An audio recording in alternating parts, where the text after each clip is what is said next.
Hi పిల్లలు, ఈరోజు మీకు ఒక ఇంట్రెస్టింగ్ స్టోరీ చెప్పనా. ఒక చిన్న మిస్టేక్ ఒక చేప ప్రాణం తీసింది. అదే పరిస్థితిలో ఇంకో చేప ఎలా బతికిందో వినండి. అనగనగా ఒకానొక అందమైన సరస్సు ఉండేది. ఆ సరస్సులో 3 చేపలు ఫ్రెండ్స్గా ఉండేవి. వాటి పేర్లు దూరదర్శి, చాతురి, మందబుద్ధి అనే 3 ఫ్రెండ్స్ ఉండేవారు. వారి 3 చాలా మంచి ఫ్రెండ్స్గా ఉండేవారు. రోజు కలిసే తిరుగుతూ సరస్సులో హ్యాపీగా ఆడుకుంటూ ఉండేవారు. కానీ ఒక విషయం వారిలో వేరేగా ఉండేది. వారి ఆలోచనలు చాలా వేరుగా ఉండేవి. ఒకరోజు 2 మత్స్యకారులు ఆ సరస్సు దగ్గరకు వచ్చి ఇలా మాట్లాడుకుంటున్నారు. ఇక్కడ చాలా చేపలు ఉన్నాయి, రేపు వచ్చి మనం వల వేసి పట్టేసుకుందాం అని చెప్తున్నాడు. ఆ మాట విన్న దూరదర్శి వెంటనే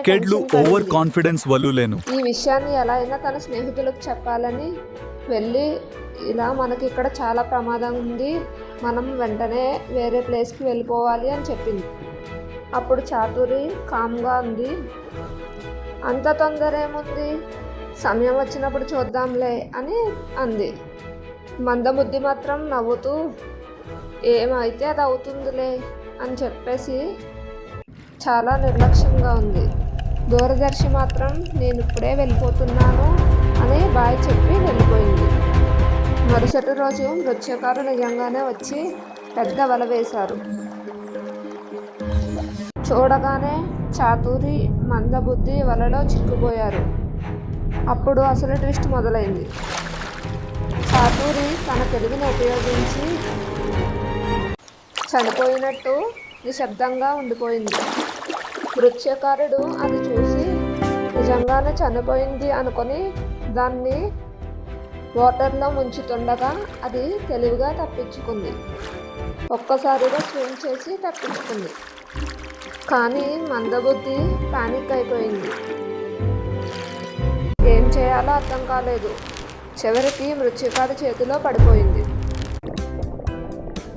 చూసారా, దూరదర్శి ముందే ఆలోచించి ప్రాణం ఎలా కాపాడుకుందో చూసారా.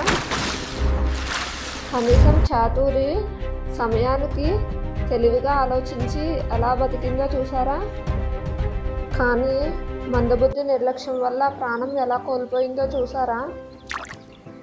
ఈ కథలో మోరల్ ఏంటంటే, ప్రమాదం ముందే కనిపిస్తే ఆలస్యం చేయకుండా యాక్షన్ తీసుకోవాలి. ఇంతకీ మీరు ఏ చేపలా ఉంటారు? కామెంట్ చేయండి.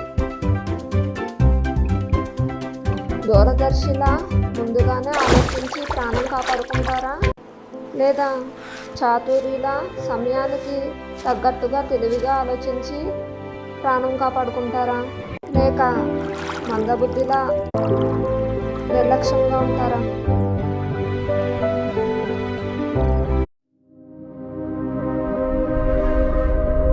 బాయ్ పిల్లలు.